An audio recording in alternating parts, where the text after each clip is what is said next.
Stoic wisdom. 7 types of people who derail your growth, and how to protect your inner peace. The Stoic philosopher Epictetus once said, "Keep company only with people who uplift you, whose presence calls forth your best self." This timeless wisdom reminds us that our environment, and more specifically, the people in it, have a profound impact on who we become. You've probably heard the adage, "You are the average of the 5 people you spend the most time with." But how often do we examine who those 5 people truly are, and more importantly, whether they serve or sabotage our growth? Through the lens of Stoicism, we'll delve into 7 types of individuals whose presence can quietly derail your development, erode your clarity, and stifle your peace. But we won't stop there. More importantly, we'll learn how to deal with them in ways that preserve our inner stillness and sharpen our virtue. 1. The chronic complainer. You know the type. Rain or shine, victory or loss, gourmet meal or fast food, they always find a reason to be dissatisfied. At first, you might nod politely or try to change the topic. But over time, their persistent negativity seeps into your psyche like slow dripping water onto stone. It's not just tiring, it's corrosive.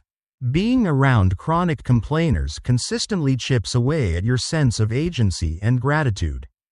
It normalizes cynicism and distorts your perception of reality. What would a Stoic do?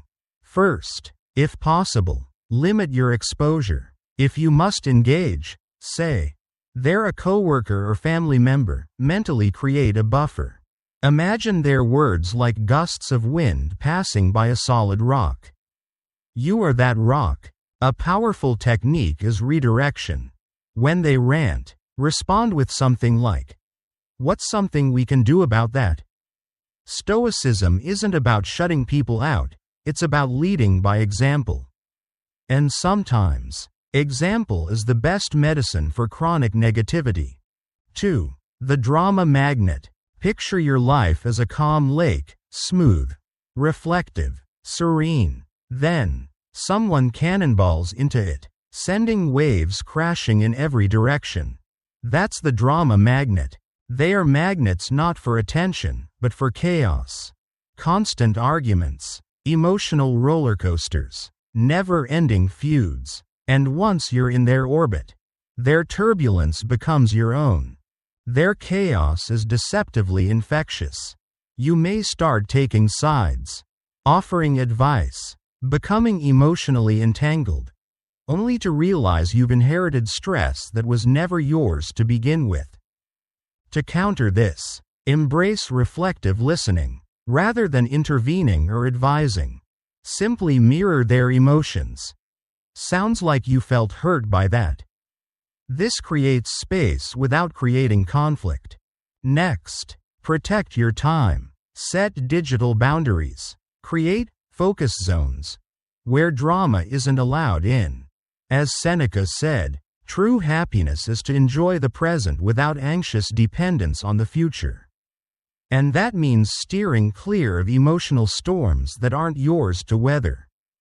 3. The naysayer. You share a goal, an idea, a vision, and they strike it down before it even takes flight. Are you sure that'll work? It's too risky. Nobody's done it that way.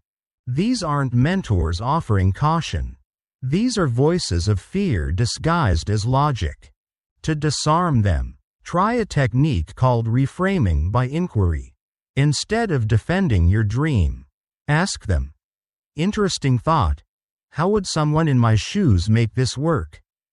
Suddenly, you've flipped the dynamic. They're no longer dismantling your plan. They're brainstorming it with you. Epictetus reminded us, we have 2 ears and 1 mouth so that we can listen twice as much as we speak. Use those ears to filter the signal from the noise, and then press forward with your colors intact. Don't let anyone desaturate your masterpiece. 4. The victim. In their world, everything happens to them. The traffic, their boss, The weather. Their failures are always external. They're not players in the game, they're pieces being moved. We must be clear here. Real suffering exists. But Stoicism teaches us that how we respond to hardship matters more than the hardship itself. When dealing with a victim-minded person, don't become their savior. That role only strengthens their helpless narrative. Instead, practice compassionate detachment. Show care, but hold them accountable. Respond with questions like, "What do you think you can do about it?" This gently nudges them toward ownership. Marcus Aurelius taught us, the best revenge is not to be like your enemy. In this case, the best compassion is to not validate helplessness, but to quietly call forth their strength. 5. The toxic positivist. They wear joy like armor, and use it to deflect reality. Just smile. Good vibes only. They don't just deny pain, they invalidate it. Their sunshine isn't healing, it's blinding.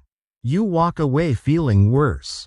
Not because they meant harm, but because they left no space for truth. In the Stoic view, equanimity matters more than blind optimism. Life is both joy and sorrow, sunshine and shadow. Practice emotional granularity, the ability to name and feel your emotions without shame. When a toxic positivist says, "Just be happy," respond with, "I'm processing sadness right now, and that's okay." Seneca wrote, "True happiness is to understand our duties, and to enjoy the present, not escape it." Remember, gardens thrive not just on sunshine, but on rain too. 6. The manipulator. They charm, they praise, then they twist. You're not even sure when the shift happened, but suddenly you're doing what benefits them, not you. The manipulator rewrites your story and hands you the script as if it's yours. Combat this with calm assertiveness. Use the fogging method. Acknowledge the kernel of truth without surrendering your stance.